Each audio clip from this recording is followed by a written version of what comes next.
My name is Courtney Colson, a female to male to female detransitioner, and on this channel we try to figure out what the hell is wrong with me.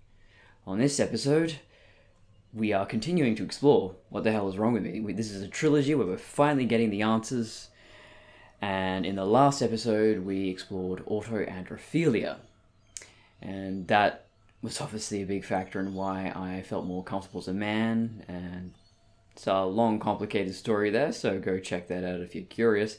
This episode, we will be exploring metabolism. And first of all, you're probably wondering, I have to wear the eye patch because I have ptosis, nerve damage on this side of my head, so I don't mean to look like a supervillain, it's just, the eye isn't working, so I don't want to distract you with that, but then the eye patch is also distracting, so it's a no-win situation. A Kobayashi Maru, if you will. And also, I have the one pimple on my face because I have my period, so I always have to have one pimple in a very conspicuous spot. I have pretty good skin otherwise, but around this time of the month, no. So there it is, so I tried covering it up, so. I don't mean to look like a supervillain, it just happened this way. Metabolism, I've spoken about it a bit through my videos on my lifestyle, my diet, all of that.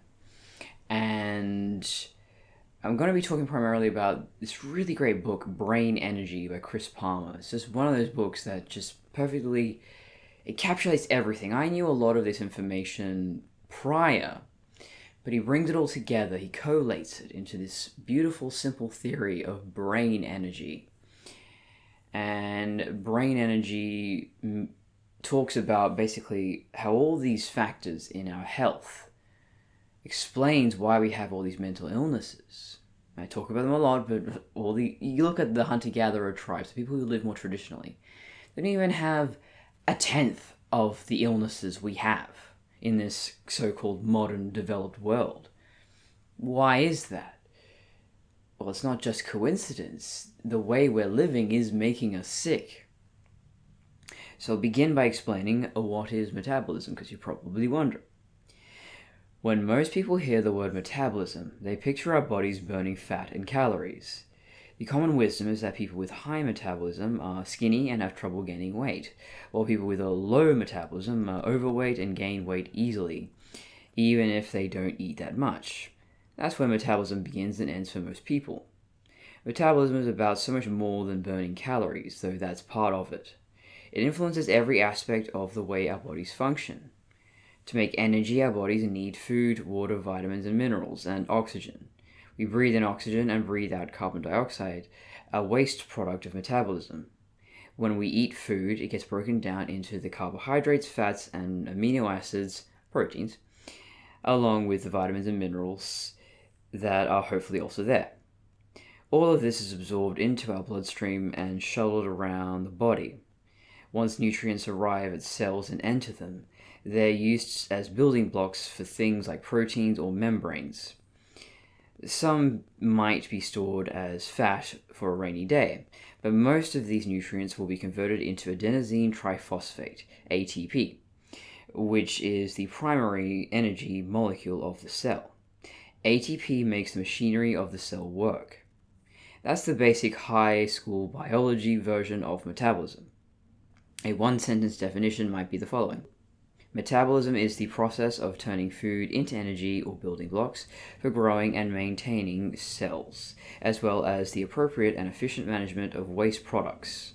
Metabolism and how our cells work. Our metabolism determines our cellular health, how our bodies and brains develop and function, and how we allocate resources to different cells at different times to optimize our survival. Metabolism allows some cells to grow and thrive and let others shrivel up and die in a complex cost-benefit analysis that prioritizes healthy and advantageous cells over those that might be old, weak, or simply expendable. As a body's resource management system, metabolism is all about adaptation. Our environment is constantly changing, and so are our circumstances in the environment. As a result, our metabolism is constantly changing to keep up with the shifts around us. These adaptations in metabolism allow us to thrive in optimal environments or simply to survive in situations that are stressful to the body, like food scarcity. But the availability of food isn't the only change metabolism responds to. numerous other factors play a role, like psychological stress, light exposure, temperature, how much sleep we get, hormone levels, and the amount of oxygen available to cells. At the end of the day, metabolism is the body's battle to stay alive. Many biological authorities would say that metabolism defines life itself. And that little list of elements, I think, sums it up quite nicely. So, psychological stress, that can be managed through social interaction, touch, comfort, being able to relax, all of those things. The modern world doesn't exactly afford us many of those.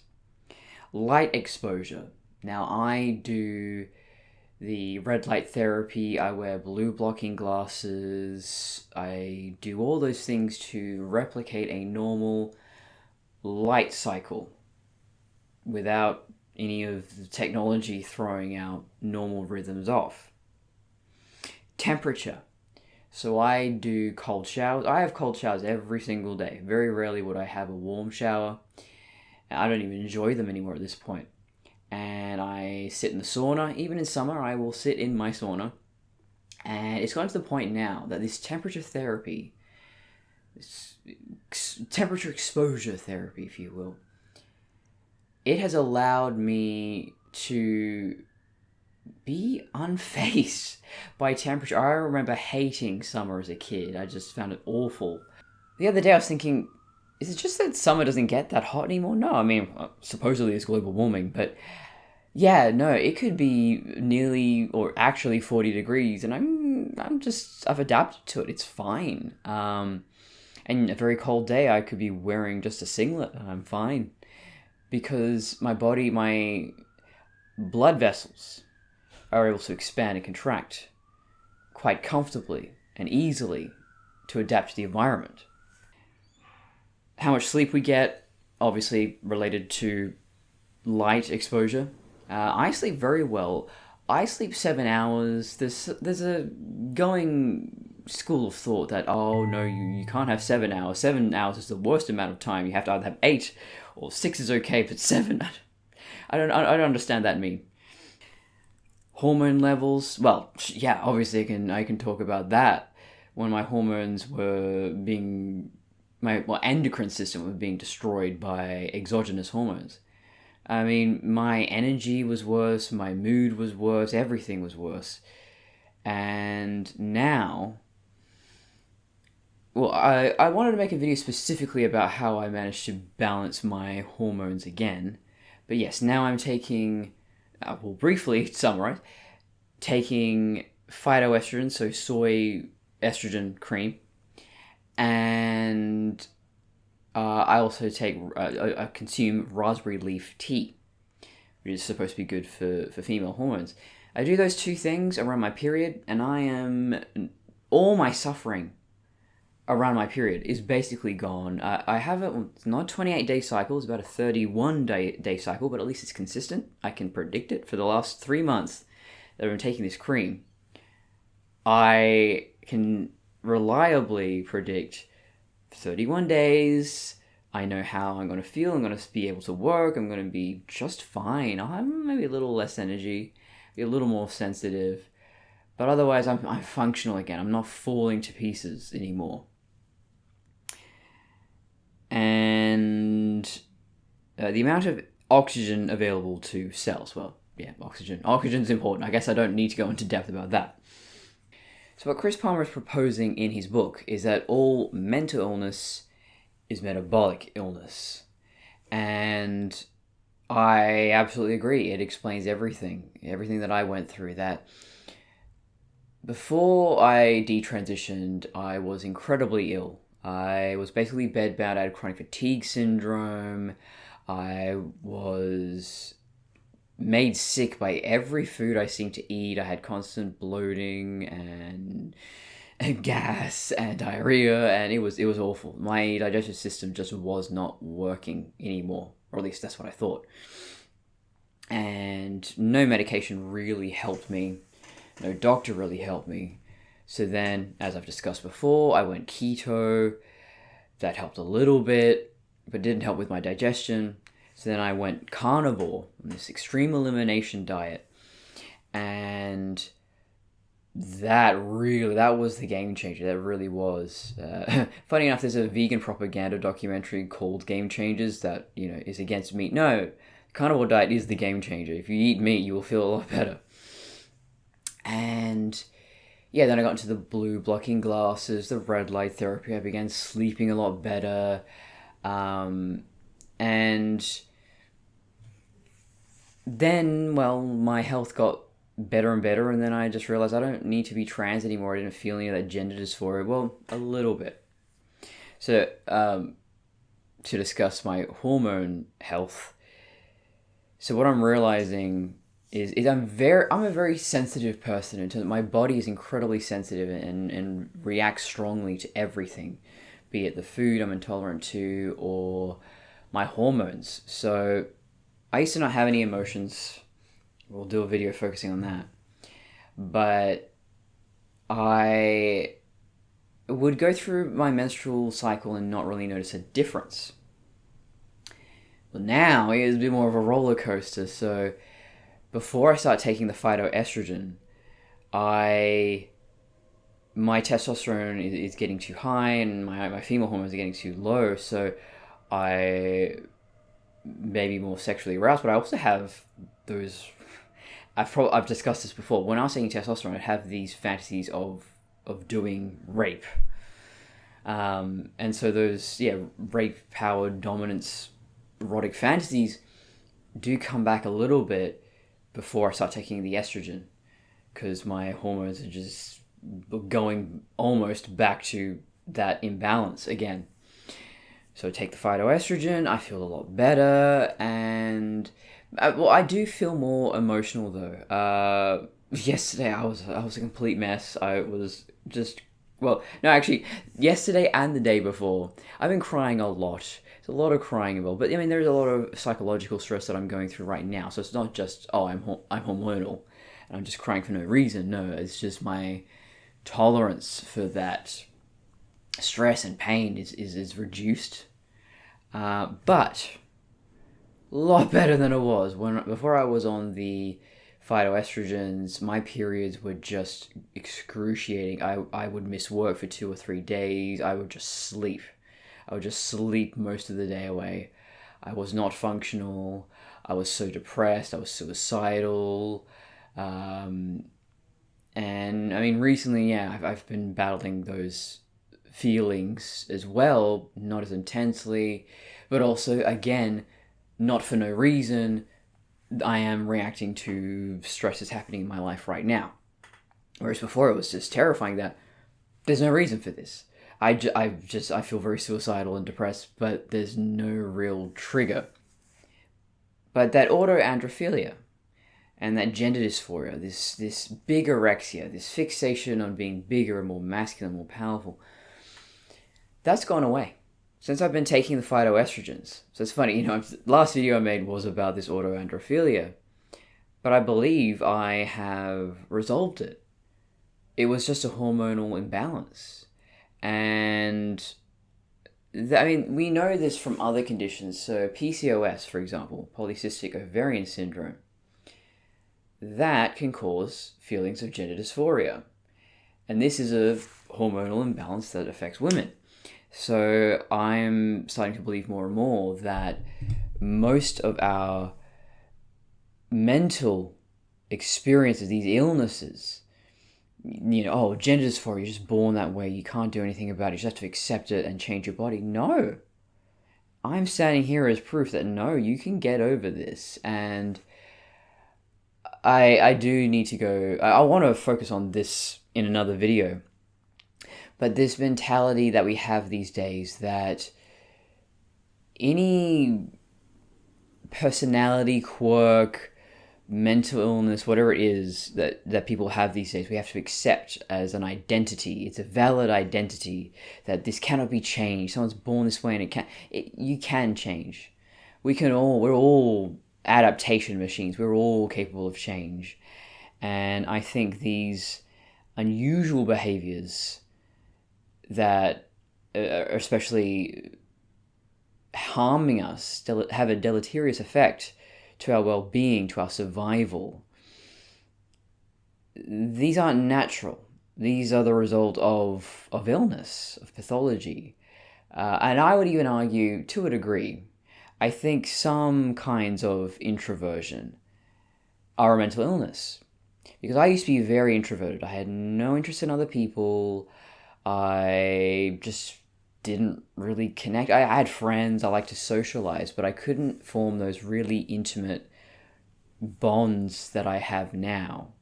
And I have to say, after a near-death experience, that probably made it even more pronounced that I tell my friends I love them all the time. It probably makes them uncomfortable and drives them nuts. But it's like, look, I nearly died. I need you to know this. We might not have another chance. But yes, so my trajectory of detransitioning. First it was the keto that improved the energy. But my digestion was still not great. I still had a lot of issues. My energy wasn't as good as it is now and what it could be.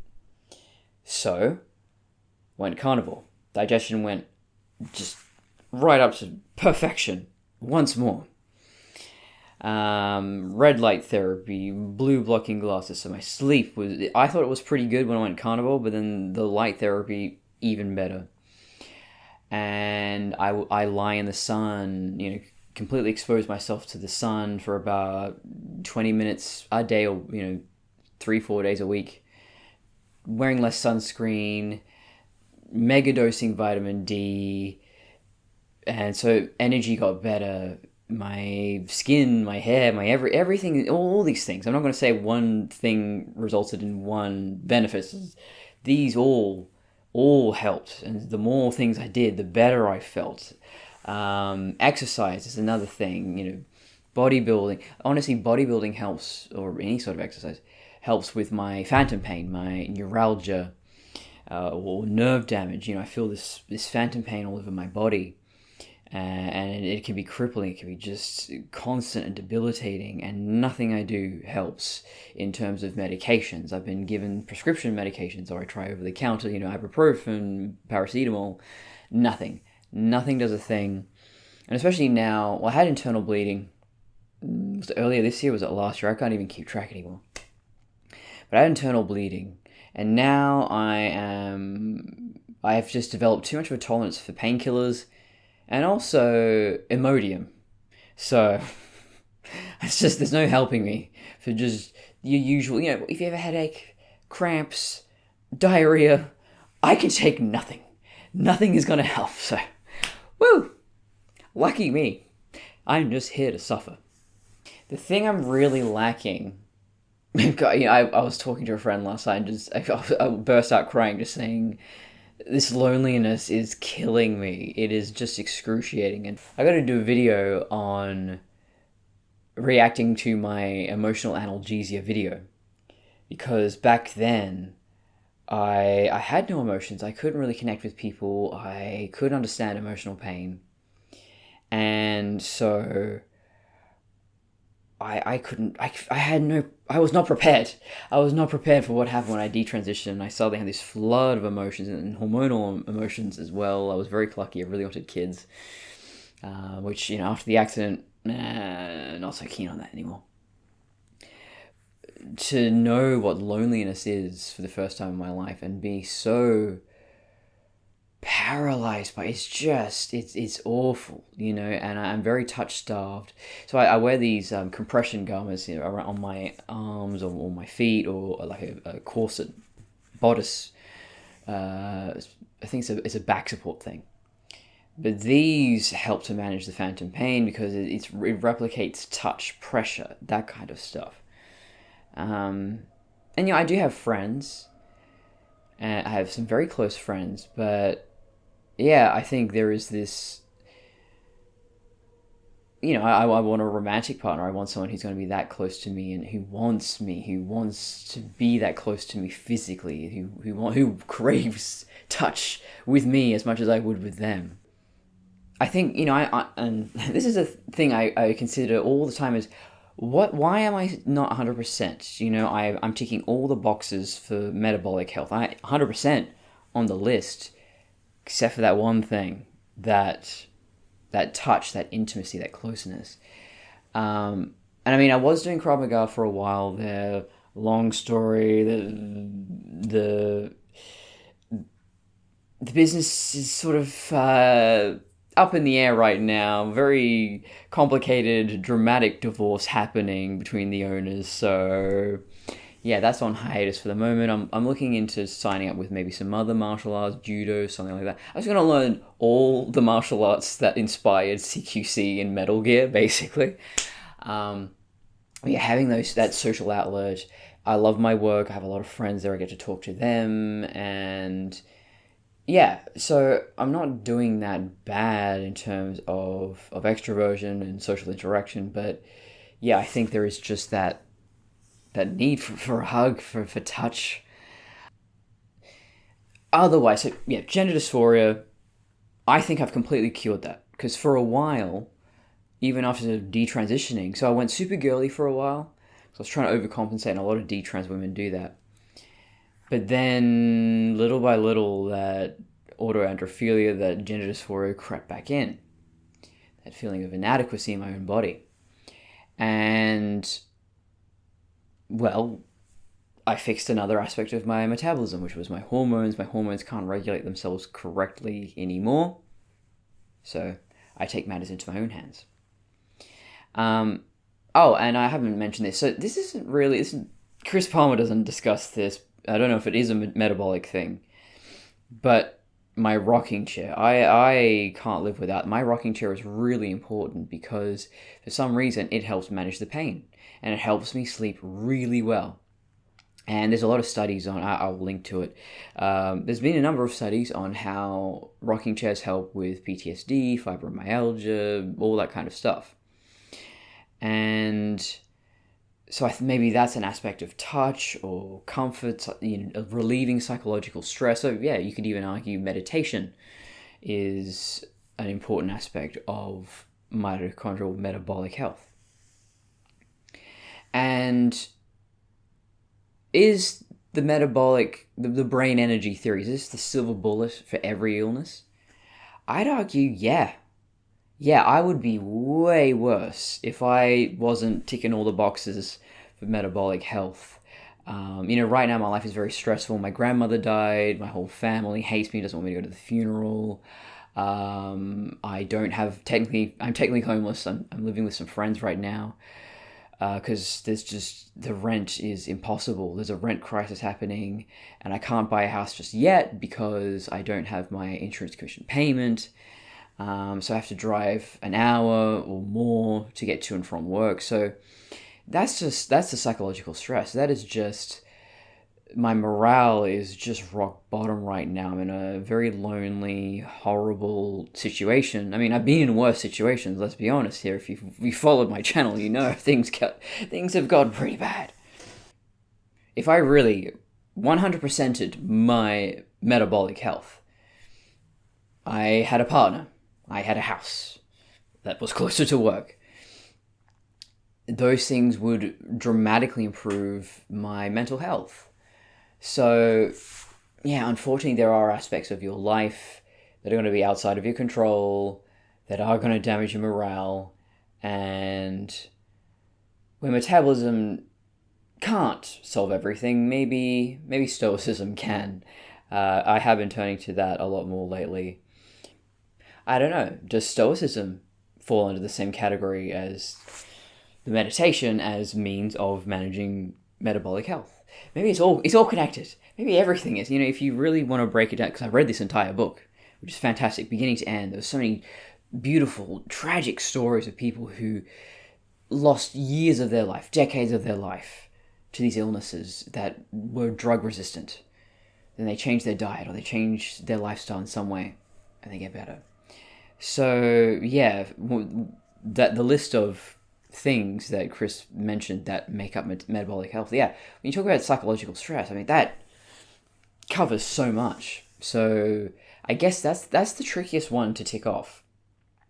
Is everyone has unique circumstances, and they respond uniquely to relaxation techniques or whatever it is that calms them down. Is it playing video games? Is it just talking to friends? Is it doing a sport, exercising, whatever it is?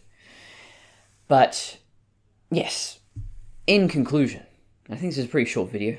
Finally, I'm getting to the bloody point. I know, you're probably thinking. So the question is brain energy theory the silver bullet? Is it the answer to every problem? And I would say, yeah, probably most issues. I read it because I wanted to know how to manage my PTSD. Therapists weren't helping me. No one was helping me. And, they'd push drugs at me and going, no, I want to know what this is, how it works, and how we manage it. There's a story Chris tells in this book that's so tragic, but it has something of a happy ending. This woman is in her 70s, and she's had severe, debilitating schizophrenia most of her life. 50 years of her life has been lost to this illness. She hasn't had a normal life. She is referred to Chris, and he gets her on the keto diet and a few other things. I can't remember the specifics. But she goes off her medication. She was obese. She loses all this weight. She says, it feels like I've been born again. I have a whole new life. It's amazing. And it's tragic she lost that many years of her life. But hey, at least she'll have, in the however many decades or years she has left, she's going to be much more functional. She's going to be much happier. And there were many other stories like that. These people who were lost causes that were just abandoned by society. And all that needed to be done was to change their diet. And, it makes it hard for me to hear stories these days about all sorts of illnesses. People with anxiety, depression, ADHD, schizophrenia, dementia, obesity, just everything. And I hear these people put on medication for years and years and years. They die early deaths. They have all these other health issues. It didn't have to be this way. It was a very easy, natural solution. It did not have to come to this. And it's hard to watch people going through these things. And they're very resistant to change. When you say, oh, you have ADHD? Oh, you have depression? Oh, you don't need drugs. Just go carnivore. Just fast. Fasting. I didn't mention fasting, but yes, part of diet. Fasting. Your body will go into a state of autophagy that will clean out the cells and make the metabolism better, stronger, faster. But yeah, these are very simple solutions. Even they're proposing now that dementia is a type of diabetes that affects the brain. So it's about insulin sensitivity. Just increase your insulin sensitivity and you will be able to stop or even reverse dementia. And so yeah, it is really hard to hear stories of people going through that, losing their minds, losing their memories, and I'm going, oh God, if someone just needs to do the right thing for them, help them with their diet, their sleep, their every. There was one story Chris tells of a woman in a retirement home with dementia, and they give her all these different medications. She just seems to get worse and worse to the point she's just screaming and lashing out. She's uncontrollable. Chris shows up, changes her diet. She goes off her medication. She's fine. In fact, she's even better than she was before any of the medication. She may have had dementia. Even the dementia is better. It's whatever this is. It works. It works. There's no denying this works. And so it's frustrating when people are resistant to change. That this goes against everything we've been taught by Big Pharma usually. That no, you can't do natural solutions. You can't. You also can prevent or even reverse cancer through diet and lifestyle changes, by metabolic changes. And you think, oh, you're insane. Oh, this is ridiculous. I did a video on autism and how I've treated my autism with lifestyle and diet changes. Oh, this woman's insane. Oh, because the society we're in, the pharmaceutical industry, the governments, the medical industry, everyone, they want us to feel powerless. They want us to feel that, oh, I have this big scary problem, I'm going to die, I don't know what to do, oh, please take my money and fix the problem for me. And they won't. The problem generally isn't fixed by pharmaceuticals. It can be fixed through natural means. Why do you think that the Hadza tribe, my favorite, the Hadza tribe, or any of these traditional tribes that you find across Africa and Asia in particular, they don't have diabetes, obesity, anxiety, ADHD, autism. The list is a kilometer long. It's because they're living like human beings. So in conclusion, just be human. That's the solution to every freaking problem, is just be a human being. You don't need all this synthetic, toxic, lab-created crap. Unless it's a life or death thing. I was hit by a car, they had to give me medications, they had to perform surgery so that I didn't die from a head trauma and what have you. Yeah, that is an instance where modern technology is the reason why I'm standing today. But a lot of these chronic illnesses, a lot of these chronic issues are easy to resolve through metabolic changes. And so what I'm suffering from now, really, all my issues metabolically that led me to transition are gone. Absolutely gone, I'd say. Yes, I do have to continue to take the estrogen cream instead of my body doing that itself, but that means I'm managing it. There's a natural solution. I can't believe how useful and potent that stuff is. I thought, oh, no way it's going to absorb in my skin. It's soy, right? Some powerful stuff. Do not confuse natural with safe or good, because there are natural endocrine disruptors. There's a lot of endocrine disruptors. Plastic is an endocrine disruptor. Taking testosterone was an endocrine disruptor for me. But yes, just want to add this here. Soy, mint, and lavender are all known endocrine disruptors that are perfectly natural. So yeah, turns out I'm using that to my benefit, that it disrupts the endocrine system in terms of soy, disrupts the endocrine system in terms of making more estrogen in the system, which is what I need. So yeah, all those issues that led me to transition, gone. But the ones from the car accident, that's the sad irony of it. I was doing well, although I think I was very immature. I had some learning to do, I had some growing, I had some humbling still to do when I got hit by that car. And it was my baptism of pain. It taught me a lot. And so yes, all my old problems are gone, but now they've been replaced by new problems. So I got the nerve damage here. I need to cover my eye to let that rest and reset so the eyelid can function normally. I'm still deaf in this ear. They think I'm going to need surgery because the bones haven't fused together correctly. Okay, again, that's an instance where surgery, modern medical interventions will be necessary. I don't know if I would really want anything done on my eye. They're saying that may be permanent damage at this point.